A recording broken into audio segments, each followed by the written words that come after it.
드라마나 영화를 보다 보면 흔히 경찰서에서 수고가 많으십니다 하는 장면, 아니면 영업을 하는 장면, 때로는 동료를 격려하는 장면에서 아주 자연스럽게 등장하는 것이 있죠. 바로 바카스입니다. 이렇게 영화나 드라마에서 소품으로 쓰일 정도로 언제부턴가 바카스는 호의, 격려 혹은 위로의 상징물로 자리 잡았습니다. 물론 유구한 역사를 자랑하는 다른 마실 것들 역시 저마다 상징하는 바가 있지만 이렇게 제품을 넘어 사회적인 상징성을 가지는 경우는 바카스 말고는 떠올리기 어려운데요. 이 바카스는 대체 언제부터 또 어쩌다가 이런 사회적 맥락을 갖게 된 걸까요? 이를 알아보기 위해 시간을 거슬러 바카스가 처음 탄생한 때부터 알아보겠습니다. 오랜 식민 지배와 6.25 전쟁을 겪고 피폐해진 대한민국. 당시 우리나라 국민들의 건강 상태는 한마디로 말이 아니었습니다.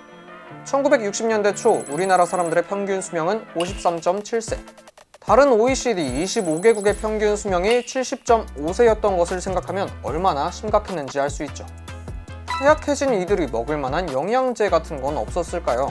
1961년 그렇게 최초의 바카스인 바카스정, 알약 형태의 바카스가 처음 출시됐습니다. 야심찬 신제품 출시였지만 이 알약 형태에는 큰 문제가 있었습니다. 당시에 알약 제조 기술이 미흡했던 탓에 바카스 알약이 쉽게 부서지고 녹아버렸던 겁니다. 여러 시행착오를 겪은 후 1963년 우리에게 익숙한 액체 형태 바카스 D가 마침내 탄생했습니다. 지금으로부터 딱 60년 전에 나왔다는 건데 이 당시에는 지금 우리가 먹는 비타민, 오메가3 같은 영양제가 흔치 않았기에 바카스가 그 역할을 대신 맡았습니다. 좋은 위치 선정 덕에 건강을 신경 쓰기 시작한 사람들에게 큰 인기를 끌면서 바카스는 그 화려한 시작을 알렸죠. 대한민국의 1970년대는 가난한 나라의 서름을 느끼던 시절이었습니다. 독일에 대규모로 광부와 간호사를 파견하고 중동으로 건설 노동자를 보내는 등 젊은 인력들을 수출하던 때였거든요. 동시에 국내에서는 산업화에 본격적으로 박차를 가하면서 많은 수의 노동자가 생겨났죠. 이때는 주 6일 근무는 기본이었고 9to6는 엄두도 못 낼 일이었다고 해요. 그야말로 강한 자만이 살아남던 시절이었습니다.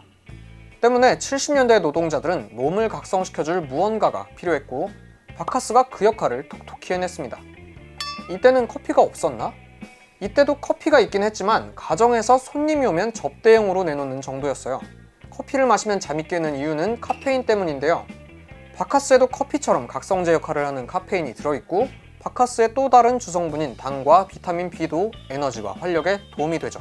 즉, 이 당시엔 잠 깨는데 바카스만한 게 없었고 70년대 노동자들은 바카스를 마셔가며 쉼없이 일하곤 했습니다.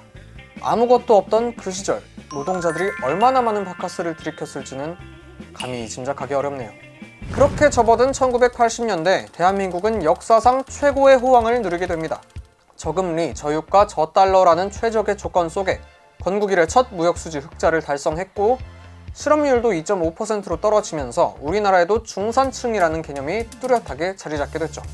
또 이때는 아시안게임과 하계올림픽을 연속 개최하면서 국제무대에 알려진 시기이기도 합니다. 바카스가 처음 나왔을 때와는 비교도 안 되게 성장한 대한민국. 한강의 기적이라 불리는 이 성장의 배경에는 노동자들이 있었고 이들의 몸을 쟁기 삼아 일궈냈다 해도 과언이 아닙니다. 당연히 이 성장에 바카스가 직접적인 기여를 했다고 보긴 어렵습니다. 다만 바카스는 노동자들이 가장 많이 찾았던 피로회복제로서 그 소임을 다했고 그 덕분에 바카스에는 대한민국 피로회복제라는 수식어가 자연스럽게 붙게 됐죠. 그렇게 대한민국은 승승장구하나 싶었지만 터질 것이 터지고 말았습니다. IMF 사태입니다. 아시다시피 국가의 상황은 참담했습니다. 수많은 기업이 도산했고 중년, 청년 너나 할 것 없이 일자리를 잃었죠. 바카스는 이 당시 판매 실적의 눈을 밝히기보단 소비자들을 위로하는 여러 캠페인을 펼쳤는데요. 바카스 하면 떠오르는 것이 하나 있죠. 바로 광고입니다. 부모, 자식, 직장인, 취준생, 선생님, 수험생까지 광고를 낼 때마다 개개인의 사연 하나하나를 절묘하게 공감하고 위로해주면서 시청자들의 호평을 받곤 하죠. 바카스가 광고를 이렇게 잘 만들기 시작한 것도 바로 이 90년대 후반부터입니다. 그런데 이 당시 광고는 지금이랑은 조금 결이 달라요. 이때는 지금처럼 각자의 초점을 맞추기보단 노사화합, 청춘과 우정 같은 주제로 서로가 서로에게 힘이 될 수 있다는 메시지를 전하곤 했습니다. 그런가 하면 청년들에게 희망을 심어주자는 모토로 대학생 국토대장정 캠페인을 시작했고 이 캠페인은 무려 22년간 그 명맥을 이어나갔다고 합니다. 자, 이렇게 바카스가 단순 피로회복제 이상의 포지션을 갖게 된 데에는 대한민국 노동이라는 맥락이 있었습니다.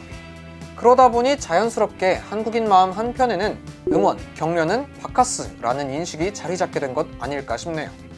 지금도 여전히 바카스는 잘 팔립니다.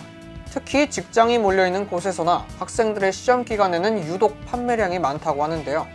각자의 자리를 지켜가며 힘든 시간을 이겨내주시는 모든 분께 감사와 응원의 말씀 올리면서 영상 마무리하겠습니다.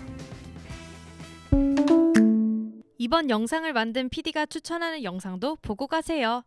스브스 뉴스의 다른 영상을 즐기시려면 구독 버튼을 꼭 눌러주세요.